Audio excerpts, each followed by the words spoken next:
ظالم لوگوں کے ساتھ نہ بیٹھے رہو، اور پرہیزگاروں پر ان لوگوں کے حساب کی کچھ بھی جواب دہی نہیں، ہاں نصیحت تاکہ وہ بھی پرہیزگار ہوں۔ اور جن لوگوں نے اپنے دین کو کھیل اور تماشا بنا رکھا ہے اور دنیا کی زندگی نے ان کو دھوکے میں ڈال رکھا ہے، ان سے کچھ کام نہ رکھو، ہاں اس قرآن کے ذریعے سے نصیحت کرتے رہو تاکہ قیامت کے دن کوئی اپنے اعمال کی سزا میں ہلاکت میں نہ ڈالا جائے۔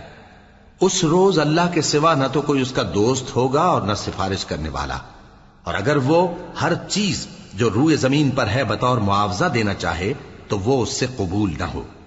یہی لوگ ہیں کہ اپنے اعمال کے وبال میں ہلاکت میں ڈالے گئے، سو ان کے لیے پینے کو کھولتا ہوا پانی اور دکھ دینے والا عذاب ہے، اس لیے کہ کفر کرتے تھے۔ کہو کیا ہم اللہ کے سوا ایسی چیز کو پکاریں جو نہ ہمارا بھلا کر سکے نہ برا؟ اور جب ہم کو اللہ نے سیدھا رستہ دکھا دیا تو کیا ہم الٹے پاؤں پھر جائیں؟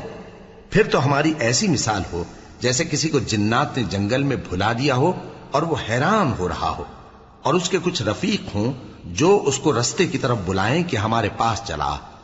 کہہ دو کہ رستہ تو وہی ہے جو اللہ نے بتایا ہے، اور ہمیں تو یہ حکم ملا ہے کہ ہم اللہ رب العالمین کے فرما بردار بنیں، اور یہ بھی کہ نماز پڑھتے رہو اور اس سے ڈرتے رہو، اور وہی تو ہے جس کے پاس تم جمع کیے جاؤ گے، اور وہی تو ہے جس نے آسمانوں اور زمین کو تدبیر سے پیدا کیا ہے، اور جس دن وہ فرمائے گا کہ ہو جا تو حشر برپا ہو جائے گا، اس کا ارشاد برحق ہے، اور جس دن سور پھونکا جائے گا اس دن اسی کی بادشاہت ہوگی، وہی پوشیدہ اور ظاہر سب کا جاننے والا ہے، اور وہی دانا ہے، خبردار ہے۔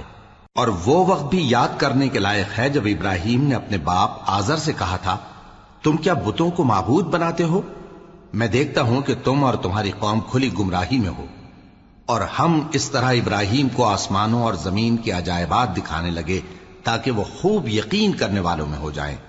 یعنی جب رات نے ان کو پردہ تاریکی سے ڈھانپ لیا تو آسمان میں ایک ستارہ نظر پڑا، کہنے لگے یہ میرا پروردگار ہے۔ جب وہ غائب ہو گیا تو کہنے لگے کہ مجھے غائب ہو جانے والے تو پسند نہیں۔ پھر جب چاند کو دیکھا کہ چمک رہا ہے تو کہنے لگے یہ میرا پروردگار ہے۔ لیکن جب وہ بھی چھپ گیا تو بول اٹھے کہ اگر میرا پروردگار مجھے سیدھا رستہ نہیں دکھائے گا تو میں ان لوگوں میں ہو جاؤں گا جو بھٹک رہے ہیں۔ پھر جب سورج کو دیکھا کہ جگمگا رہا ہے تو کہنے لگے میرا پروردگار یہ ہے، یہ سب سے بڑا ہے۔ مگر جب وہ بھی غروب ہو گیا تو کہنے لگے لوگو، جن چیزوں کو تم اللہ کا شریک بناتے ہو میں ان سے بیزار ہوں۔ میں نے سب سے یکسو ہو کر اپنے آپ کو اسی ذات کی طرف متوجہ کیا جس نے آسمانوں اور زمین کو پیدا کیا ہے، اور میں مشرکوں میں سے نہیں ہوں۔ اور ان کی قوم ان سے بحث کرنے لگی تو انہوں نے کہا کہ تم مجھ سے اللہ کے بارے میں کیا بحث کرتے ہو؟ اس نے تو مجھے سیدھا رستہ دکھا دیا ہے، اور جن چیزوں کو تم اس کا شریک بناتے ہو میں ان سے نہیں ڈرتا، ہاں جو میرا پروردگار کچھ چاہے۔ میرا پروردگار اپنے علم سے ہر چیز کا احاطہ کیے ہوئے ہے۔ کیا تم خیال نہیں کرتے؟ بھلا میں ان چیزوں سے جن کو تم اللہ کا شریک بناتے ہو کیوں کر ڈروں، جبکہ تم اس بات سے نہیں ڈرتے کہ اللہ کے ساتھ شریک بناتے ہو جس کی اس نے کوئی سند نازل نہیں کی۔ اب دونوں فریق میں سے کون سا فریق امن و بے خوفی کا زیادہ حقدار ہے؟ اگر سمجھ رکھتے ہو تو بتاؤ۔ جو لوگ ایمان لائے اور انہوں نے اپنے ایمان کو شرک کے ظلم سے ملوث نہیں کیا، ان کے لیے امن و بے خوفی ہے، اور وہی ہدایت پانے والے ہیں۔ اور یہ ہماری دلیل تھی جو ہم نے ابراہیم کو ان کی قوم کے مقابلے میں عطا کی تھی۔ ہم جس کے چاہتے ہیں درجے بلند کر دیتے ہیں، بے شک تمہارا پروردگار دانا ہے، خبردار ہے۔